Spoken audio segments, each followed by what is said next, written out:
자, 계속해서 의무의 막바지인 손해배상 책임 의무하고 보증 설정의 의무를 보겠습니다. 막강 19입니다. 막강 19. 손해배상 책임의 의무입니다. 손해배상 책임의 의무입니다. 손해배상 책임의 의무. 자, 일단 이걸 하기 전에 요거부터 한번 가볍게 볼까요, 여러분요. 배상하고, 그죠? 배상하고 보상의 차이점. 이래 보시면 됩니다. 배상은 뭐냐 하면요.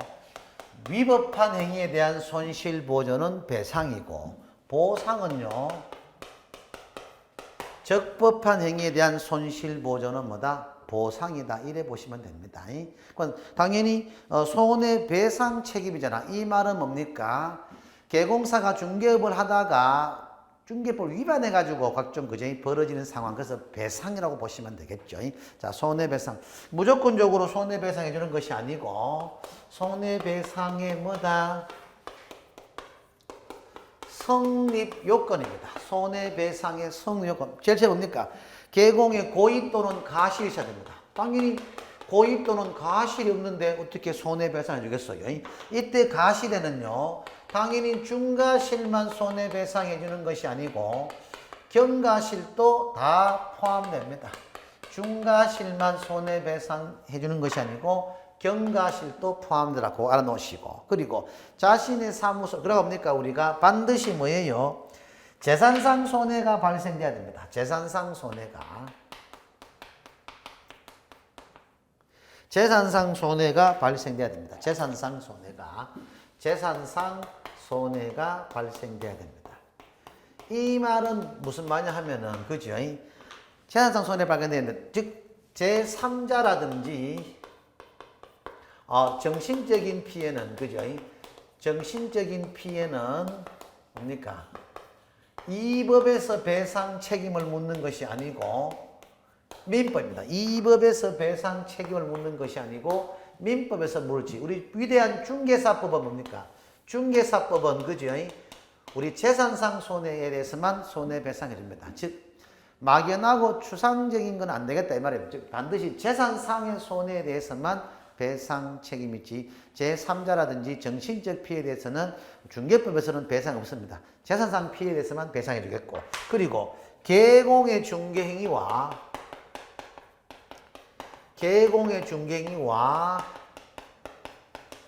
재산상 손해는 뭡니까? 개공의 중개행위와 재산상 손해는 뭐다? 인과관계가 있어야 됩니다. 개공의 중개행위하고 재산상 손해는 뭐다? 인과관계가 있어야 됩니다. 개공의 중개행위와 재산상 손해는 뭡니까? 직접적인 연관성이 있어야 됩니다. 인과관계가 있어야 됩니다. 즉, 이 말입니다. 내가 너희 중개사무소에서 집을 사고부터 뭐 우리 신랑 사업이 부도났다. 사업자금 좀 네가 책임 배상해라. 이거는 말이 안 맞습니다. 중개행위와 재산상 손해는 원인하고 결과, 서로 원인과 결과 밀접한 연관성이 있어야 된다 이 말이지, 막연하고 추상적인 안 됩니다. 이때 인과관계의 입증은 누가 진다? 이때는 거래 당사자가 입증 책임을 져야 되죠. 기억나요? 우리 앞시간 배웠는 것들에서 모든 중개법령 및 실무에서 뭐를 혜택을 보려면 뭐다? 혜택을 보고자 하는 자가 입증 책임이 있는 것이지 그 상대방이 입증 책임이 있는 것은 아니다 이 말입니다. 뭐 뭔지 아시겠죠? 이것을 고려보시고, 그리고 자신의 사무소를, 그죠?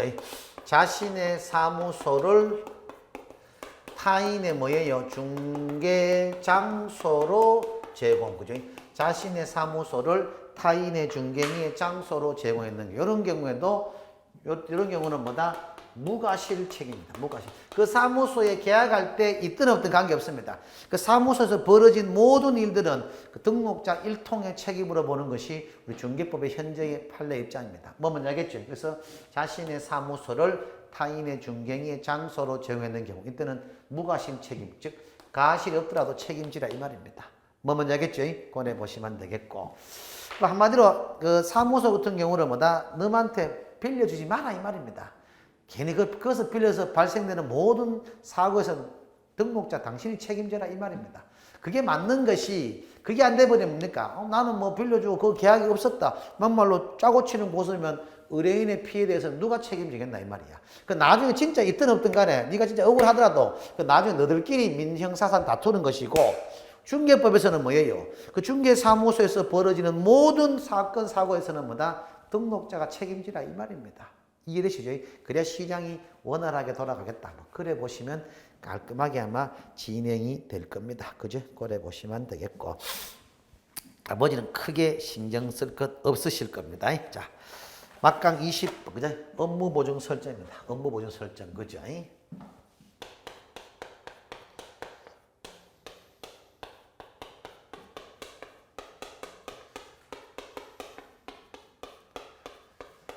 자, 이 말은 뭐냐 하면 이 말입니다. 보증 설정. 만약 이렇게 해서 손해배상이 발생이 됐다고 가정합시다.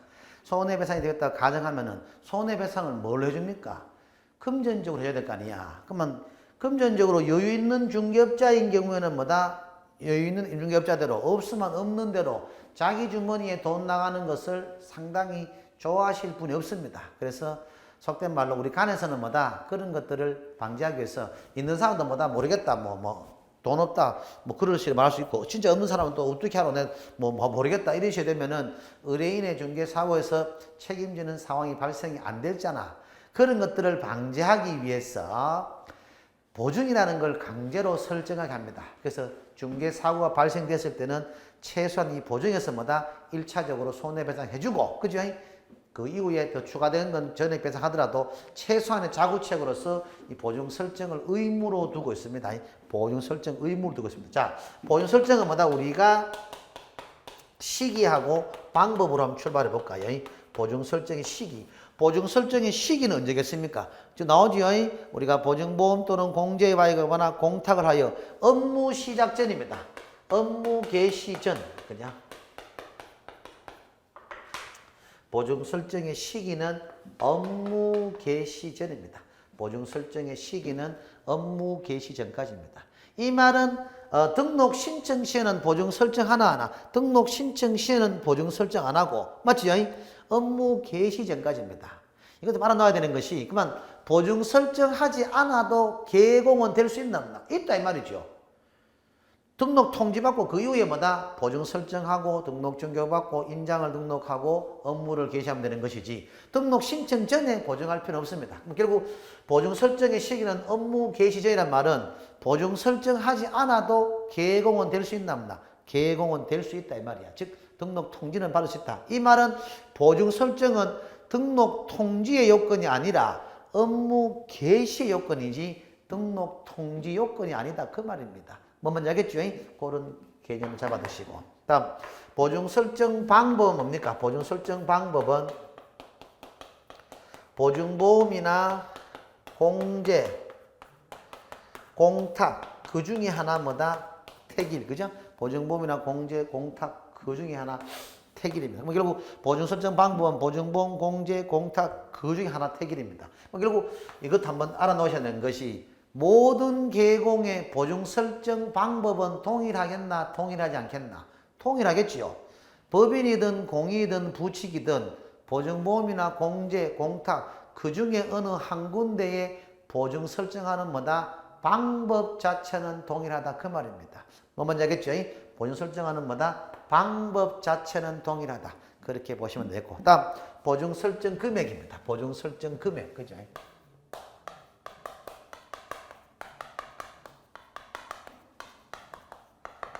그 나오지요. 법인 얼마입니까? 2억 원 이상. 그죠? 법인 2억 이상. 다만 분사무소를 두는 경우는 분사무소 설치 시 마다. 그죠? 분사무소 법인의 뭐단 말입니까? 법인의 분사무소는 그죠? 분사무소는 설치할 때 뭐라 했습니까? 설치할 때 마다. 그죠? 설치할 때 마다 추가적으로 1억 원 이상을 뭐다? 추가적으로 설정한다. 그러면 결국 법인의 주된 사무소가 2억 이상이잖아. 분사무소 10군데 설치했을 때는 뭐다? 최소 이 법인은 12억을 보증 설정하라 그 말입니다. 한 군데 분사무 설치할 때마다 계속해서 추가적으로 설정하라 이 말이고, 개인은 얼마입니까? 개인은 얼마입니까? 개인은 얼마? 1억 원 이상. 그죠? 그리고 지역농협은 얼마?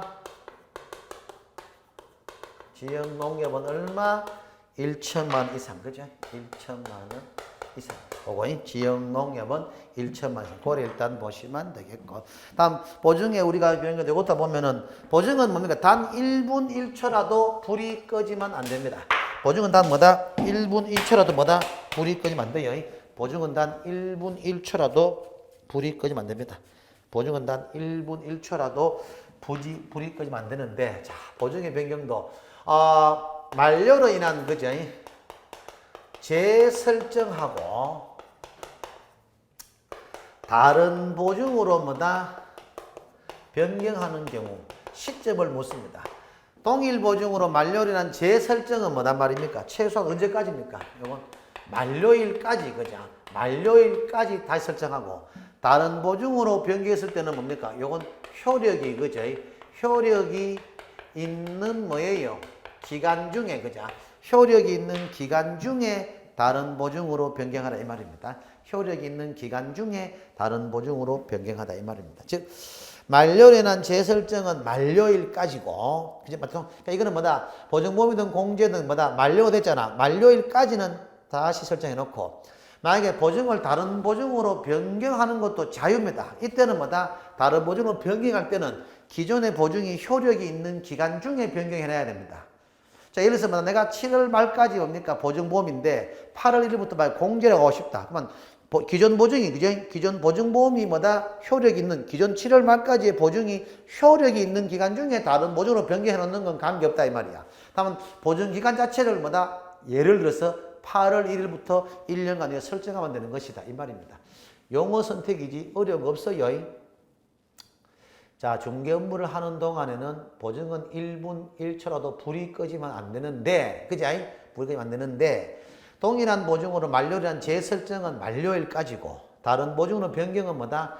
기존 보증이 효력이 있는 기간 중에 변경해놔라. 그러면 결국 보증은 계속해서 연속성이 된다. 그런 말입니다. 그럼 만료일 다음날 틀립니다. 만료일까지지. 만료일 다음날 하면 뭡니까? 아침 9시 하더라도 일단 이론적으로는 자정부터 해가지고 아침 9시까지는 공백이 되잖아. 그렇게 실무적인 거로 우리가 물으면 안 돼요. 행정적인 걸 물어야 되지. 그럼 결국 자동차 보면 똑같습니다.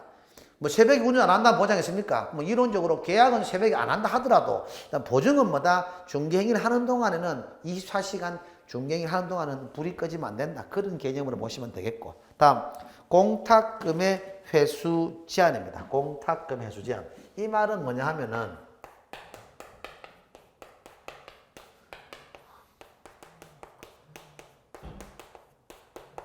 이 말은 무슨 말이냐 하면은 이 말입니다. 보증보험이나, 그죠? 보증보험이나 공제로 우리가 보증을 가입했을 경우에는, 그죠?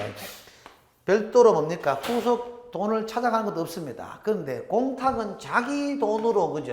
자기 돈으로 보증을 가입했으니까 후에 회수를 해갈 수 있게 합니다. 근데 이건 뭡니까? 회수하는데도 무조건 회수 뭐 합니다? 폐업 또는, 그죠? 사망한 날로부터 몇 년간 회수를 제한다 합니까? 3년간. 폐업 또는 사망한 날로부터 뭐다? 3년간 회수가 금지입니다. 폐업 또는 사망한 날로부터 뭐다? 3년간 회수가 금지입니다. 뭐 뭔지 알겠죠? 폐업 또는 사망한 날로부터 3년간 회수가 금지당한다. 그래 보시면 되죠. 폐업 또는 사망한 날로부터 3년간, 3년, 이거 5년 숫자 많이 물어요. 3년입니다. 조심하시고. 그리고 이 3년간 회수 금지하는 것은 개공보호입니까? 의뢰인보호입니까? 당연히 의뢰인을 보호하자는 취지요. 자, 이래 보시면 돼요. 왜 공탁금은 자기 돈인데 폐업하는 순간, 또는 뭡니까? 사망하는 순간 회수를 못하게 하느냐? 중개사고라는 것이 계약하고 바로 그 다음날에 발생되는 게 아니잖아요. 6개월, 1년 뒤에 발생될 수도 있고, 알 수 없잖아요. 그 최소한마다 우리 민법에 손해배상 청구권 기간이 있잖아. 3년을 둬가지고 3년 동안에는 회수를 못하게 합니다. 그 추후에 일어나는 중개사고의 대비책이죠. 그 기간이 왜 하필 3년이냐? 민법에 뭐다? 우리가 청구권의 소멸시효가 뭡니까? 가해자를 한 날로부터는 3년, 불법에 한 날로부터는 10년, 그 청구권 소멸시효를 우리가 준용받아서 3년이라는 규정이다. 그래 보시면 되겠고. 그리고 이건 개공사 보호 차원이 아니고 의뢰인 보호 차원이다. 그죠? 왜? 추후에 대한 중개사고에 대한 대비책이니까. 그리고 공탁금은 반드시 현금으로만 해야 됩니까? 현금과 국공채 다 됩니까? 현금과 국공채 다 됩니다. 현금과 국공채 다 된다. 그래 보시면 돼요. 현금과 국공채 다 된다. 그래 보시면 되겠고. 그리고 공탁금은 뭐단 말입니까? 우리가 담보공탁적인 성격이 있습니까? 변제공탁적인 성격이 있습니다. 당연히 뭐다? 담보공탁적인 성격입니다.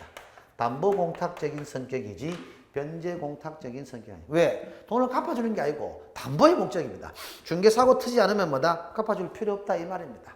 사회상에 봐서 알겠지만 공탁으로 우리가 보증을 가입하는 중개업자는 없다 해도 무리 없습니다. 일단 시험상 이론입니다. 이런 정도 아시고. 그리고 다섯 번째가 마지막이 뭐냐면은 손해배상 후의 조치입니다. 손해배상 후에 뭐다? 조치입니다. 손해배상 후의 조치입니다. 이 말은 결국 무슨 말이냐 하면은 이 말입니다. 뭡니까? 보증보험이라든지 공제로 가입된 상태에서 손해배상해준 경우하고 공탁으로 가입된 상태에서 손해배상해준 경우 좀 다르겠지요. 보증보험이나 공제로 가입된 상태에서 만약에 중개사고 터져가서 손해를 배상해준다. 이때는 뭐예요? 15일, 그죠? 15일 이내에 뭐단 말이요? 다시 설정하면 됩니다. 15일 이내에 다시 설정하면 되고, 공탁으로 우리가 손해배상했을 경우는 뭐다? 이때는 뭡니까?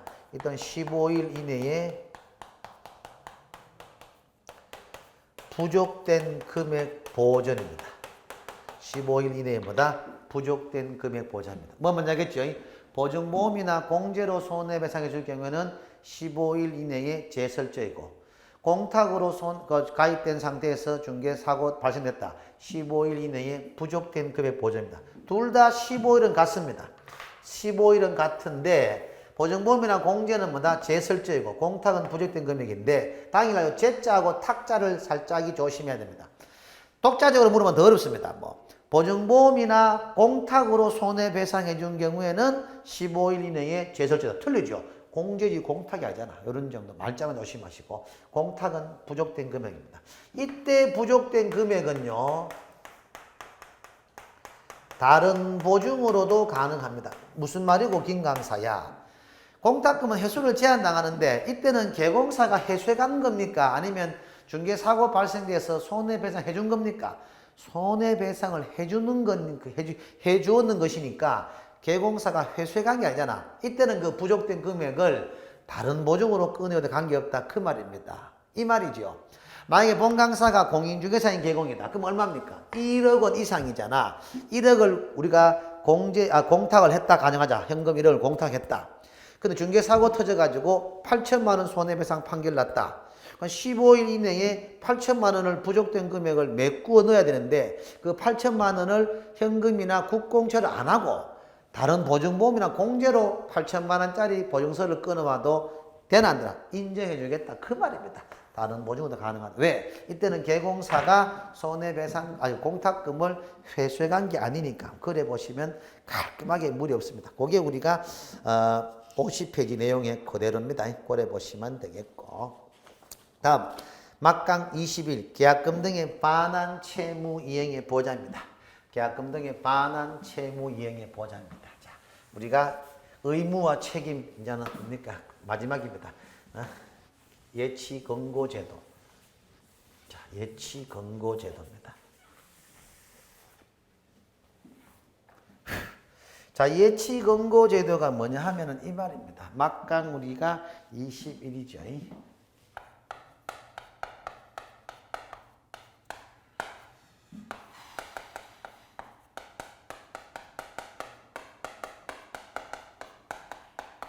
이게 뭐냐면 이게 우리가 이 말입니다.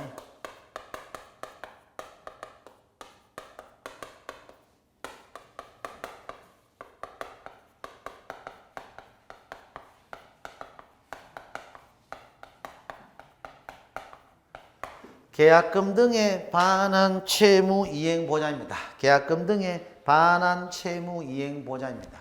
이 말이 뭐냐 하면 이 말입니다. 우리 일선중개사무소에서는 그죠? 계약이 진행되면 매도인하고 매수인이 계약이 진행되면은 매수인이 계약금을 매도인에게 줍니다.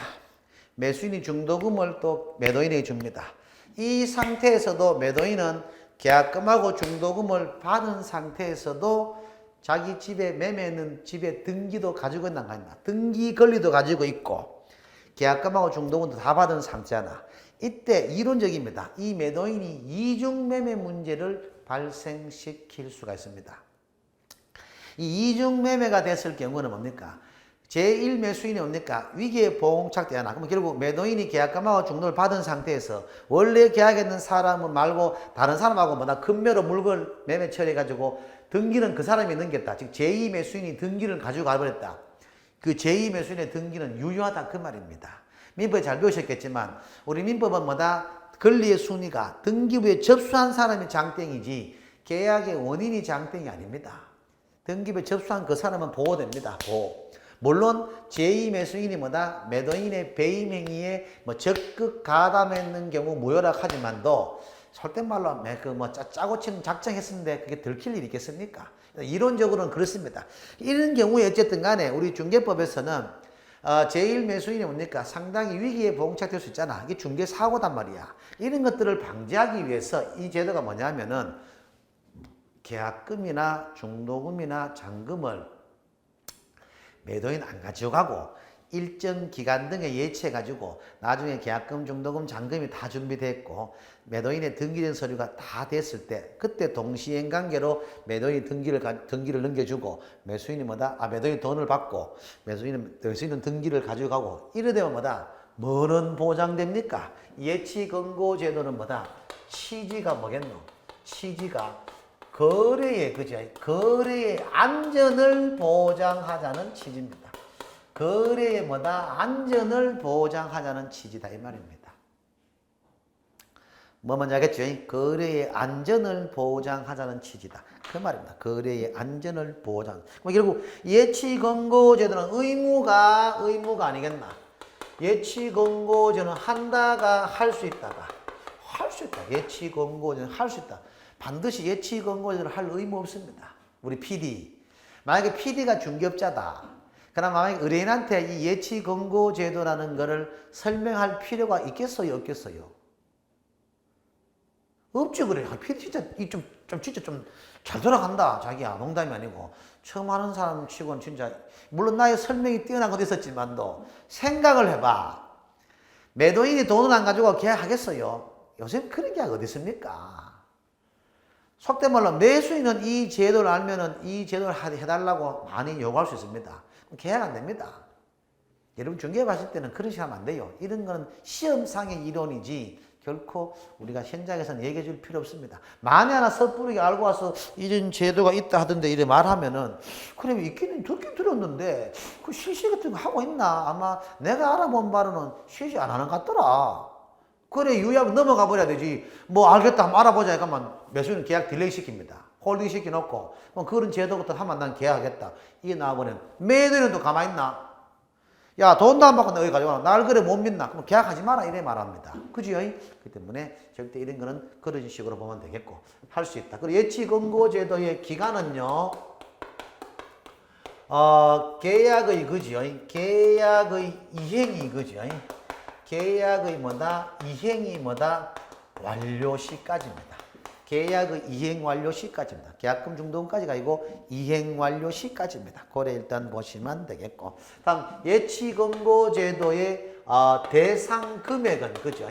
예치건고제도의 대상 금액은 왜 이걸 말하냐? 계약금하고 중도금만 통상했는데 한 7, 8년 전부터는 잔금도 예치건고제도의 대상 금액에 포함시켰습니다. 잔금도 예치건고제도의 대상 금액에 포함시켰다. 잔금도. 왜냐? 각종 권리 같은 게 상당히 우리가 위기에 우리가 사건, 사고들 많습니다. 그래서 잔금을 뭡니까? 줘버리면 뭡니까? 실질적으로 그 중도에 뭡니까? 잔금 주고 난 이후에 등기 넘어오는 그 사이에만 말입니까? 또 중개사고라는 게 발생될 수 있고 각종 권리가 치고 들어올 수 있으니까 잔금도 뭐다? 예치건고제도의 대상 금액에 포함된다는 거. 전부 또는 뭐다? 일부 다 가능하단 말이 그 말입니다. 잔금도 뭐다? 예치건고제도의 대상금에 해당돼요. 통상 잔금 때는 등기 넘어가 버리니까 별도의 우리가 위험성이 없다고 생각하고 예치 안 하는데 뭐 각종 설정 같은 데서 해지되는 기간이라든지 이런 것들이 봤을 때 잔금도 뭐다? 예치건고제도의 대상금액에 속한다. 그런 정도도 알아두시면 무리가 없을 것이고 그 외에 뭐단 말이에요. 우리가 예치기간, 예치명의자, 그죠? 그리고 보증서 발급기간, 소위 말해서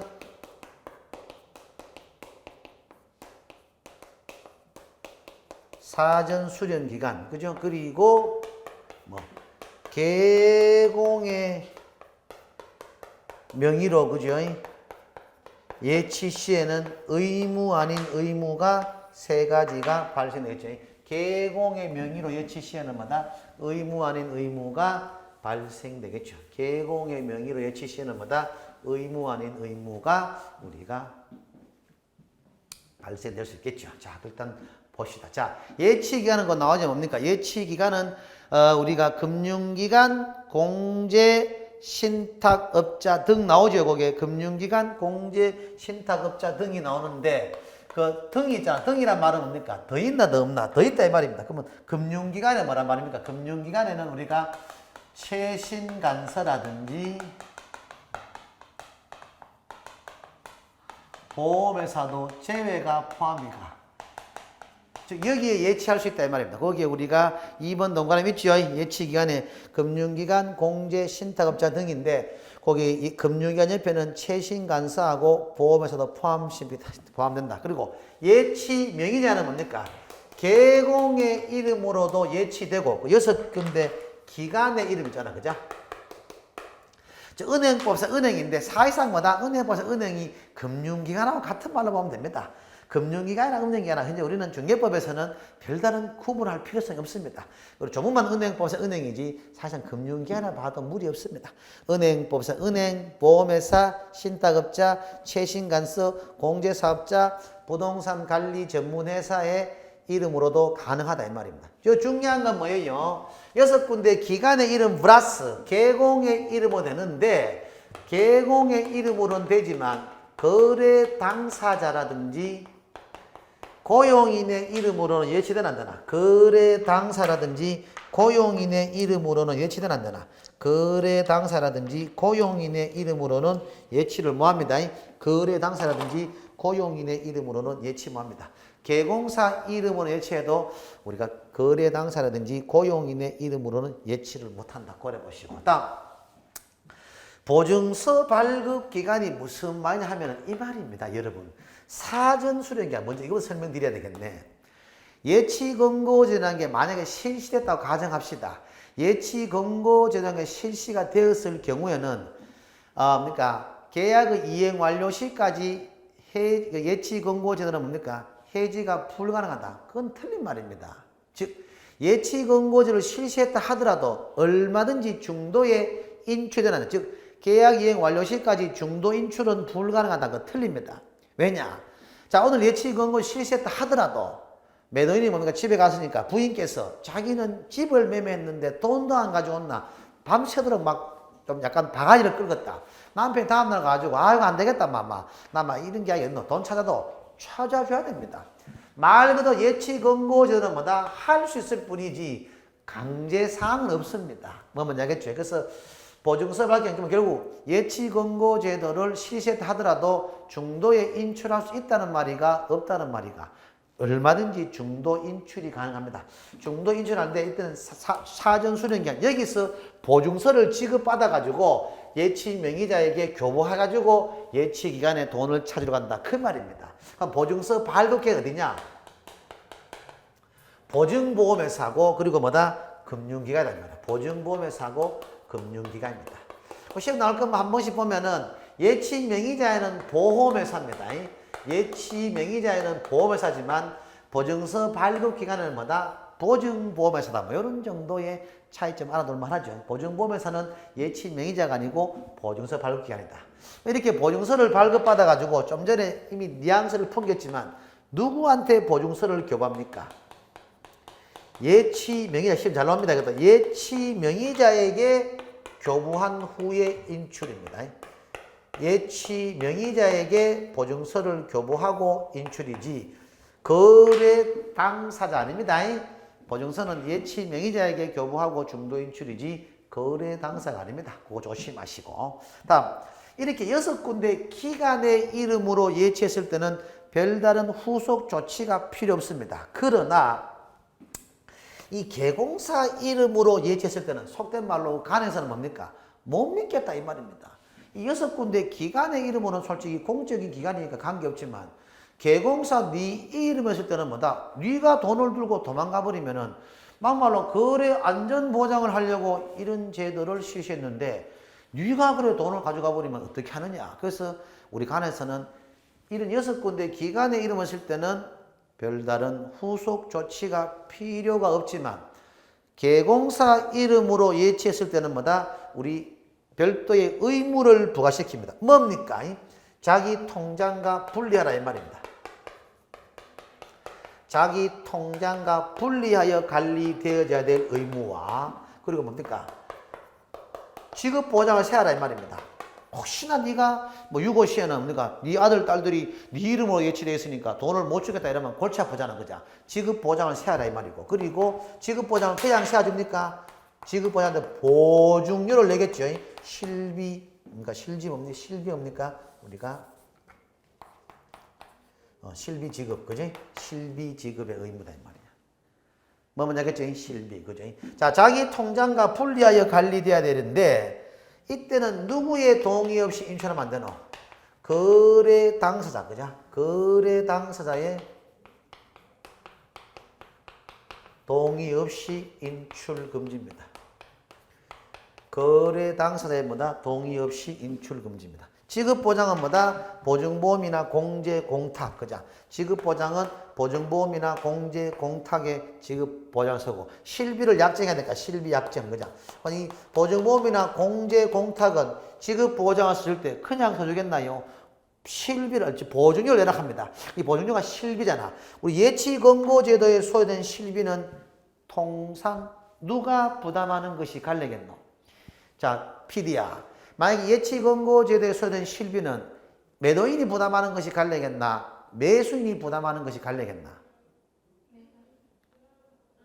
매수인이 아니겠나? 그죠? 왜냐? 그러니까 예치건고제 하는 목적은 거래 안전에 속된 말로 매도인은 돈을 못 가져가잖아. 매수인은 차라리 안전하게 좋지만도. 그럼 결국 당연히 취득자 부담하는 것이 통상적인 관례입니다. 속된 말로 말이 거래 안전 보장이지 취득자 보호 차원이야. 그지? 매도인이 돈을 안 가져가잖아. 매수는 좋지 그러면, 그죠? 그렇기 때문에 당연히 예치건고제도에 소요되는 실비는 뭐다? 취득자가 부담하는 것이 관례가 맞습니다. 그죠? 그런 것도 꼭 좀 여러분들이 알아놓으시면 되고, 이것도 예치 명의자의 교부지 뭐 거래 당사자 아닙니다. 뭐 그리고 고용 거래 당사자도 명의 아니고 뭡니까? 우리 뭐 매수인 뭡니까? 또는 예치 기간 아닙니다. 예치 명의자 이름으로 우리가 예치 명의자에게 보유서를 교부한다. 잘 나옵니다. 이런 것도 알아두시면 도움 되겠고. 자, 좀 쉬었다가 중개 보수, 그죠? 중개 보수 좀 하고, 감독상 명령까지를 하고, 그죠? 조금 쉬었다. 조금 쉬었다 합시다.